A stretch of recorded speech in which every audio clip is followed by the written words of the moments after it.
Joining me now is Ben Domenech, editor-in-large of The Spectator and a Fox News contributor, and Phil Kerpen, president of the Committee to Unleash Prosperity. Ben, we're going to talk later in the show about where the GOP goes from here. But what's your take on what happened last night, starting in Virginia? Well, first off, I have to say, as a Virginian for the 3 decades of my life, people need to recognize it's a blue state. And it's not the first time that Republican candidates, both hardcore social conservatives and people who were Washington insider moderates, Ken Cuccinelli, Ed Gillespie, they both had to deal with the problem of navigating the abortion issue in that state. They both lost very close elections. And that's the kind of issue that's a real challenge in a socially liberal state. In a state that Joe Biden won by 10 points, Glenn Youngkin came extremely close to achieving Republican ends, and he did so after a redistricting that affected a number of these races, situations where you had very close elections where they added, 17,000 votes in particular to one critical Senate seat from the Democrat side. It's really hard to go up against that, but it's even harder when someone like Ronna McDaniel at the RNC does not come in and offer any support in Virginia, okay? And that's actually what I would be pointing the finger at if I was any Republican in Virginia, saying, look how close we got. We got this slim margin away from achieving something that could have made this governorship extremely effective over the next 2 years. But you didn't give any money toward it. You refused the request. Do they have the money?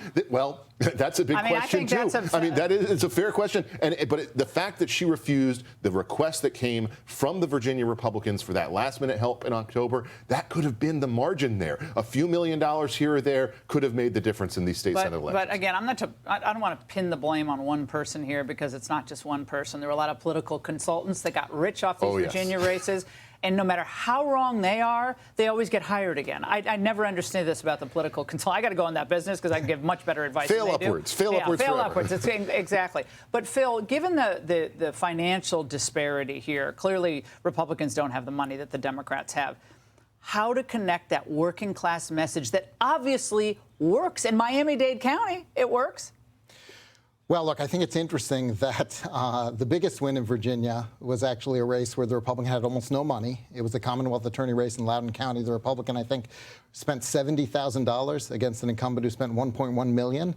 And what race was this again? The Commonwealth attorney, Buddha Biberai, who spent $1.1 million, lost. That was Loudoun County. Loudoun County. She lost because she criminalized parents standing up for their children in the schools and refused to prosecute the actual criminals in the schools. And that did have enough legs to extend through another election cycle, although it wasn't enough to dominate statewide the way that it was. So Bob Anderson won that seat. Arlington, Virginia. Yeah. Liberal. Fairfax County is so liberal now. It's not in any way moderate. It was in the 80s, mid-80s when I came here. Fairfax County, Northern Virginia, was kind of working class, very moderate, Republican. That's totally changed. And Ben, immigration has changed a lot in Virginia, has it not? It really has. An open border is going to make it worse. It really has. But I also think this is a failure for Republicans to recognize you have a new coalition now, and you're not going back to the old one. Okay, you may have fond memories of the point where you had those, upper class wine moms in the suburbs, coming out and voting for you in midterm elections. But guess who's voting for you now? It's the guy who's building the deck out behind her house. Okay, so you have to appeal to him. You have to reach out to him. You have to bring him to the polls. To that point, Phil, are Republicans investing in Spanish radio? Because there's an enormous amount of Hispanic radio and television that seems to me to be fertile ground for common sense messaging on policies. I'm not hearing anything. And are you hearing any ads in Spanish? I speak Spanish. I haven't heard any ads. It's very little, and it's a huge missed opportunity. Look, I think that Ben is absolutely right. Republicans are now the party of people who work for a living. Okay, the Democrats are the party of the very rich and the party of people who are on government assistance, government dependency. And for Republicans to win, they need to run up the score with everyone who's in the middle economically. And Laura, I wish they would carry the message exactly like you did in your monologue there, because that's a winning message on the economy. And when I'm president, gas is going to be $2.30 a gallon again. How does that sound? Exactly. What I have such a big problem with, though, is, look, I mean, I agree with you. Virginia's a tough state. We did all right. We picked up some seats. The map was tough. But we've got a president who's a total failure. Total disaster. With a horrible rating. We should be able to win an environment like this And it's almost political malpractice that we're not able to. But they ran on abortion in Virginia. It's political malpractice that we let Democrats run away from Joe Biden, and the responses on abortion are simply not up to the scale that they need to be. How did Trump do it? What did Trump say? Hillary, you're the radical. You want to rip babies out of the wombs of mothers. He went on offense for 20 Republicans seconds and accomplished more than people who are scared to talk about it. Running away from it lets Democrats define you on the issue. You can't avoid it anymore. State, local, this is in your territory now. You can't get away with dodging it. You have to come up with an answer, and you have to deliver it.